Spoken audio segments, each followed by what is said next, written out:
Something was crawling above my tent. At first, I told myself it was just a raccoon or maybe a squirrel, normal forest sounds. But as the night deepened, those assumptions started to unravel like the loose thread of a badly sewn garment. It was no ordinary animal, and I wasn't going to ignore it anymore.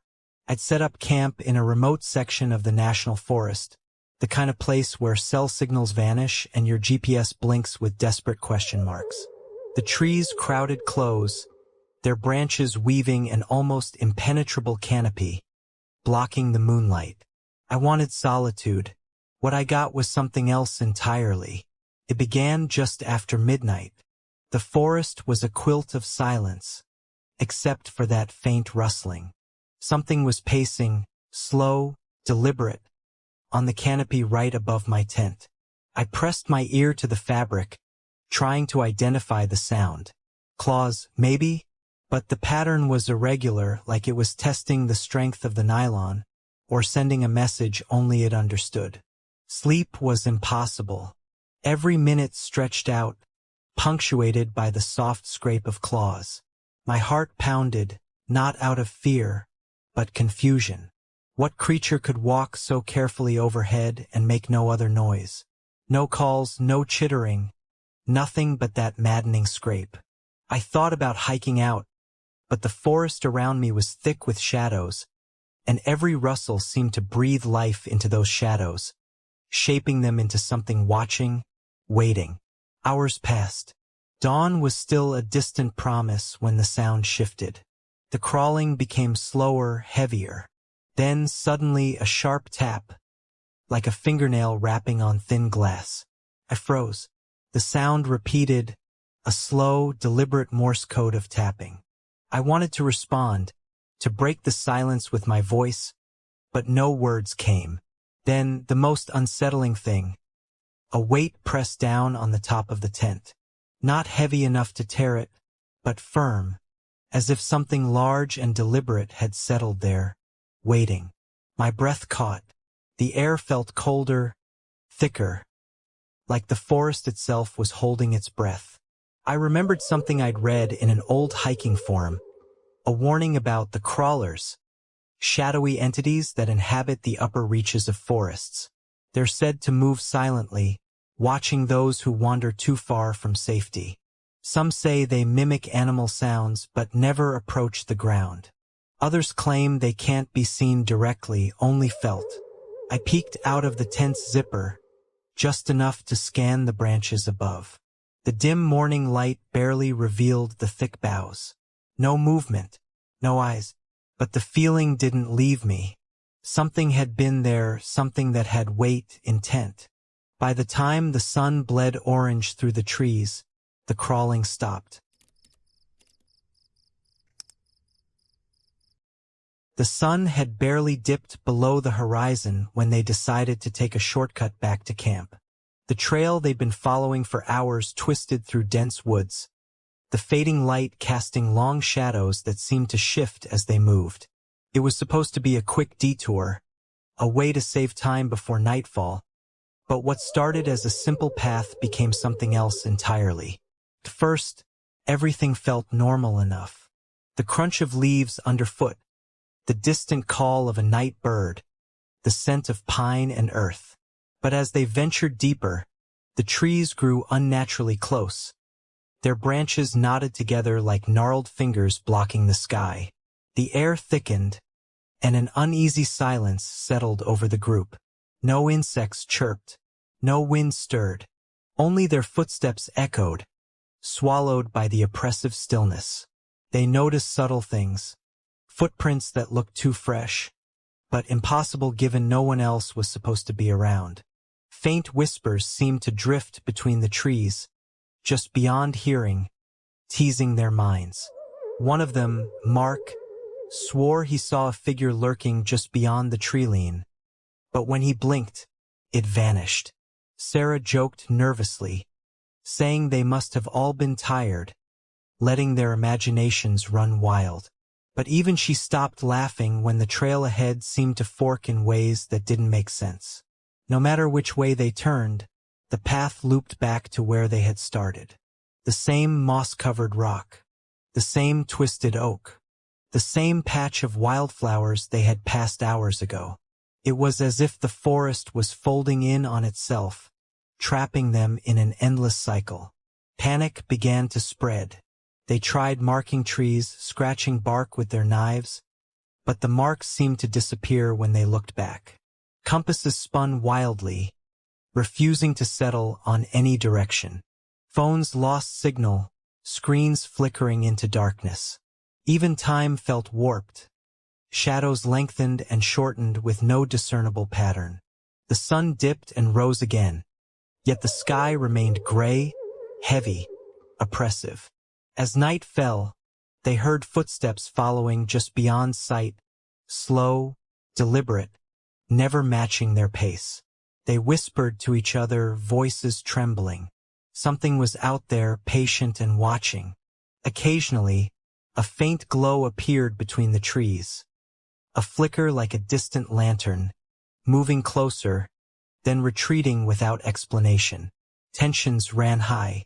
Sarah suggested they stay put and wait for daylight, but Mark insisted on pushing forward, refusing to accept they were lost. As they argued, the glow reappeared, now nearer, revealing the outline of a figure. Tall, motionless, indistinct. It didn't respond to calls or shouts, only stood silently, watching. They tried to retreat, but the trail behind them twisted impossibly, leading back toward the figure. Desperation set in. The forest seemed to breathe, shadows creeping closer, whispering secrets they couldn't understand. One by one, their courage faltered. Hours passed, or maybe minutes, until finally, they stumbled out of the woods, back at the edge of their original campsite. But something was wrong. The tents were gone, the campfire cold and covered in ash, as if abandoned long ago. Their friends weren't there. The forest behind them stood silent, unyielding. Mark's voice broke the silence. "We've been here before. But how? It's like the trail led us back to ourselves." The others nodded, faces pale. The woods hadn't just trapped them physically. They'd ensnared their minds, bending reality and memory until everything was uncertain. In the days that followed, they each experienced strange dreams, visions of endless forests, shifting paths, and shadowed figures calling their names. Some claimed they still hear whispers when the wind rustles through the trees, warnings from a place that never truly lets go. What lies within the heart of those woods? A natural maze or something older, waiting patiently for those who dare to lose their way? The trail that led back to itself remains a mystery, an echo of the unknown, lurking just beyond the edge of what we understand. And somewhere, deep inside, they all wonder if they ever truly left at all. The summer we decided to go camping deep in the Appalachian woods. Everything seemed perfect on paper. For friends, one cabin, no distractions. Just us and the wilderness. We had planned it for months, each of us craving the escape from city noise and screens. The air smelled of pine and moss when we arrived, the kind of fresh that feels like a secret. We unpacked, laughed around the fire, and settled into a rhythm that night. The next morning, we woke to fog so thick it blurred the edges of the trees like a watercolor painting left out in the rain. We decided to hike a nearby trail, following a path carved by decades of footsteps. The forest was alive with sound. Birds chirped nervously, and the wind whispered through the leaves in a way that sounded almost like voices. It was on this hike that we first noticed her. She appeared just beyond a bend, standing motionless with her back to us. At first, we thought she was another hiker, lost or resting. Her long dark hair hung loosely down her back, and her clothes were strange, too old-fashioned to be from any recent trend, almost as if she'd stepped out of another era. "Hello," Jake called out, stepping forward. She didn't turn. We hesitated, exchanging uneasy glances. Eventually, Sarah stepped up and said, "Are you okay? Do you need help?" Still no response. Jake reached out a hand, but before he could touch her shoulder, she slowly turned. Her eyes met ours, wide, glassy, and empty, as if she saw something far beyond the forest and not us standing in front of her.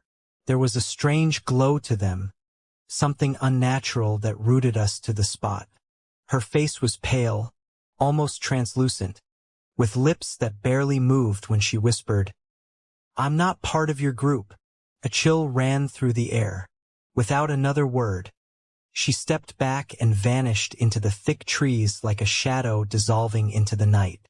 We hurried back to the cabin, unsettled but eager to rationalize what we'd seen. Maybe a local legend, maybe a trick of the light. Yet, when we tried to recount the encounter, Sarah and Jake both described it differently. Jake swore she had warned them, but Sarah said she heard nothing. I couldn't shake the feeling that she wasn't just a lost hiker. She was something else. That night, the wind picked up, rattling the windows with a hollow sound. Our campfire flickered like a candle struggling against a draft. I was the last awake, staring into the darkness beyond the glass when I saw her again, outside the cabin, just at the edge of the tree line. She stood perfectly still, watching. I wanted to call out, to warn the others, but my voice caught in my throat. The sense of wrongness was overwhelming, like the air had thickened with unseen eyes. Suddenly, she disappeared. By morning, Jake was missing. We searched frantically, calling his name through the dense woods. The trail he'd been on twisted unnaturally, looping back on itself as if the forest was alive, folding in on him. Hours later, we found his backpack near the riverbank, soaked and torn, but no sign of Jake. Fear settled into our bones. Sarah insisted the girl had something to do with it, that she was a guardian or a lure, a presence that marked those who didn't belong. That night, the unease grew. Strange sounds echoed through the trees, whispers, faint footsteps, the scraping of branches. At dawn, Sarah was gone. We were down to two. The forest seemed to close in tighter, shadows crawling over us like cold fingers. I tried to keep calm, reminding myself that rational explanations existed, but the emptiness where my friends once were made the silence deafening. Then I saw her again. This time she spoke. Her voice was barely a breath. "You don't belong here." I turned to run, but the woods twisted, trails confusing me, leading me deeper into darkness. The trees seemed to whisper secrets I couldn't understand, and the ground beneath me shifted like it was alive. The night stretched on, endless and merciless. Eventually, I stumbled into a clearing, where remnants of old campfires smoldered and faded. Among the ashes, I saw faint footprints, too small, too delicate to be mine. And then, out of the corner of my eye, I caught movement, just a glimpse of her silhouette disappearing into the mist. I realized then she was never part of any group. She was the forest's silent sentinel, the watcher who decides who stays and who fades away. The chilling truth was that the woods didn't just hold memories. They took them, and sometimes they let you go, just to call you back again. The night had settled like a thick blanket over the campsite. The usual crackle of the campfire struggled to hold back the darkness that pressed against the trees. Shadows danced and flickered, twisting into shapes that seemed almost alive. Everyone was winding down, tired from a day of hiking and exploring. Lanterns were dimmed, and flashlights were stashed away, save for the occasional beam scanning the woods. He appeared suddenly, walking along the narrow dirt trail that cut through the campsite, an indistinct figure moving silently in the darkness. What caught the group's attention was not just his presence, but that he carried no flashlight. Not a single source of light illuminated his path or face. In a place where light was the only defense against the unknown, that was the first unsettling detail. Nobody knew where he came from or where he was headed, but the man seemed oddly calm, almost gliding through the night as if he belonged to it. His clothes were simple, a dark jacket and worn boots, blending seamlessly with the blackness surrounding him. As he passed by the circle of campers, the firelight briefly caught the glint in his eyes, a cold, unblinking stare that made the skin crawl. One camper, Mark, called out to him, "Hey, do you need help? You're walking around without any light out here." The man stopped and turned slowly, but never responded. His lips didn't move. He gave no sign of acknowledgement beyond those icy eyes that seemed to pierce right through the smoke and flames. Mark felt a chill creep up his spine. The woods were alive with nocturnal sounds, rustling leaves, distant hoots, but here was this silent, lightless figure who moved against all reason, untouched by the darkness that consumed everything else. As the minutes passed, the man lingered near the edge of the campfire glow, but never stepped fully into the light. It was like he was tethered to the shadows, unwilling or unable to cross over. When one of the campers, Sarah, suggested he join them, the man tilted his head slightly, as if considering. Then, without a word, he slowly backed away and disappeared into the trees. Not a twig snapped, not a leaf rustled in his wake. The group exchanged uneasy glances. They had all heard stories of spirits or lost wanderers who roamed the forest at night, but none expected to encounter one firsthand. That night, sleep was shallow and interrupted by uneasy dreams. In the darkness of their tents, the campers could swear they heard footsteps, soft, deliberate, just outside the flaps. But when they peeked, nothing was there. Hours later, before dawn, Mark awoke to the sound of breathing. It was faint but close, too close to be outside the tent. His heart pounded as he unzipped the entrance and peered out. Standing barely 5 feet away was the man.